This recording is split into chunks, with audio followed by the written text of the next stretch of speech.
Governments love to pretend like they're protecting you. You hear it all the time. Every choice, every legislation that comes our way is for our own protection. But in reality, it's stripping away at our free will and insulting our intelligence. Every decision is made on this one core belief. You're too stupid to run your own life. This is why we get digital ID, vaccine mandates, endless regulations, fines for our safety. How's that? For our own safety, let's say you're going a few kilometers over this arbitrary speed limit, which wasn't set by anyone that you know, or wasn't agreed upon by the community. Well, let's say maybe you go through a red light because it's gone orange just a little bit too late and it'd be more dangerous to stop. Well, somehow you need to pay the government money for your safety. You need to give the government your time, your energy, meaning that you've got to spend more time outside of your family with the one life that you know you have to give the government money for your safety. Your navigation, you touch your phone to make sure that you're going in the right direction and you don't need to cause an accident by having some kind of indecision. Well, that's like a $1,200 fine now in Australia? You've got to give the government money for your safety. How does that make any sense? Then you got tax on top of tax on top of tax. It's like this in most of the Western countries. You pay nearly 50%, or the better half of 50% of your income tax, just gone. Never see it again. Then you pay, in Australia at least, 10% GST on everything on top of that. And then there's a million taxes in between. Anything you want to get done, you've got to grease the government's palm constantly. You've got to pay tax upon tax upon tax. Wars were fought over 5% tax. That's why the American Revolution happened from England. And a slave was only taxed, an Egyptian slave was only taxed 25% of its crop. All right. Now, money is your lifeblood. That is, for most people, money is time. So when the government takes more of your money, they're taking your time, really. It's essentially a slavery contract that you didn't really agree to, but you're now participating in because you were told that there's no alternative. You were coerced into it from birth, as if there's no other option. And you know what upholds all of that? Force. The only reason a lot of people do it is the threat of force. Because sooner or later, if you don't pay one of those bills, a man with a gun will come to your door or pull you out of your car. So all of our governance is upheld by the threat of force. Now, we all want law and order, as in we don't want chaos in the streets. It's maybe even worth making a trade-off for some of our civil liberties or our freedoms, because collectively it's maybe better that we're not all shitting in the street or getting exposed to violence on a daily basis. There are some things worth making that trade for. But when you see a government that blatantly ignores the best interests of its people and allows in millions and millions of migrants from unsavory corners of the world, people that aren't assimilating, and there's no expectation for them to assimilate. They bring gang crime and grape. And people now notice more violent crime and stabbings in their local areas that never experienced this.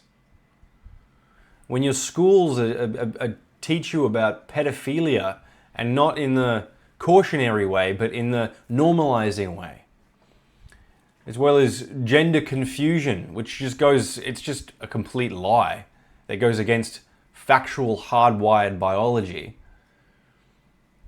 It's no wonder that the world is degrading right in front of our eyes.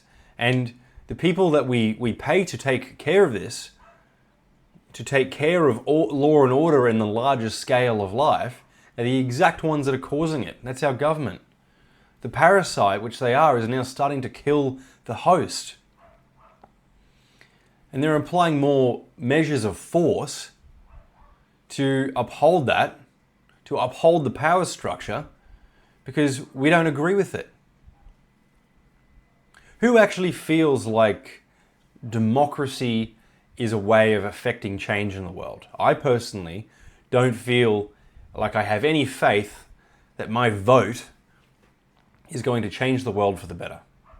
I think it's an illusion. I think democracy is a nice fluffy idea, but I think it's an illusion. And I truly believe that it doesn't matter who you vote for. You get the same outcome, and that this system is beyond us. Maybe the smaller you go into a community, you might be able to vote in some change. But realistically, if you were to take a stock, to take order, to do an audit of your life, of all of the things that are within your scope of control, things that you could improve and work on and do better with, would you put voting at the top of that list? But yet, we're all told that we're free because we have this right to vote. But what does it get us? Digital ID, vaccine mandates, a boot on your neck. I'm honestly sick of it, and I'm sick of pretending like it's okay. It's not okay. The UK has basically fallen. Something like 12,000 arrests from comments online. There is no longer even this illusion of free speech. We can't even pretend like there's free speech anymore. And the UK is a different country to Australia, but it's like the first in line. Australia and Canada and all that's soon behind. America's got its own problems, which aren't entirely dissimilar, but really the UK is a really nasty place to be right now.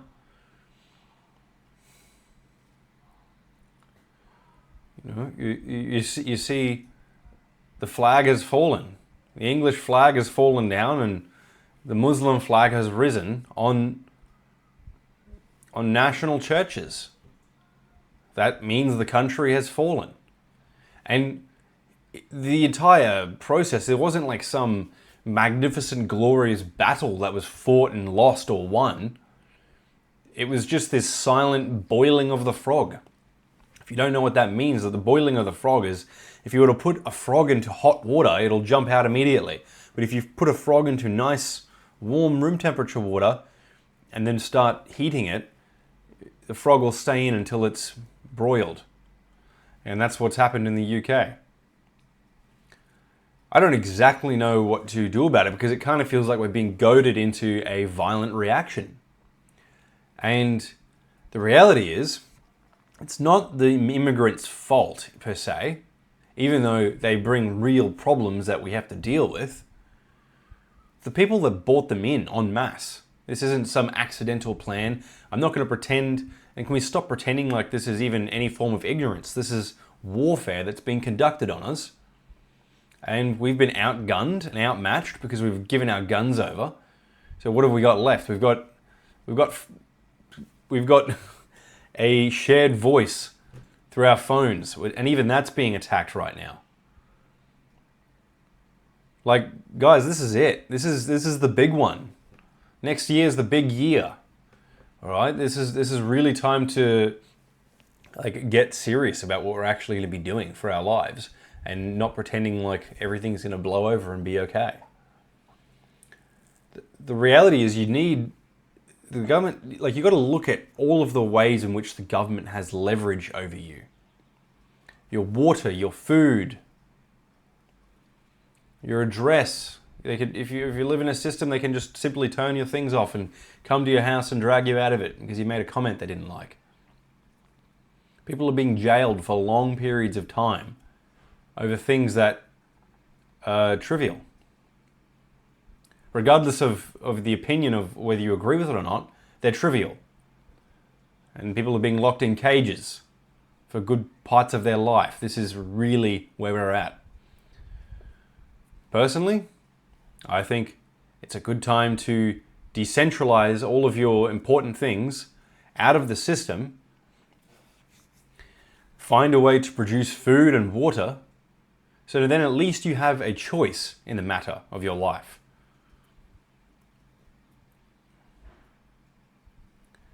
This is a time to look in the ways at which you are not sovereign, and that's something to aim for, because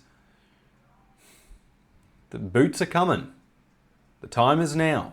There might be a little bit of time left you have to actually put things in place, and I don't know what the answer is.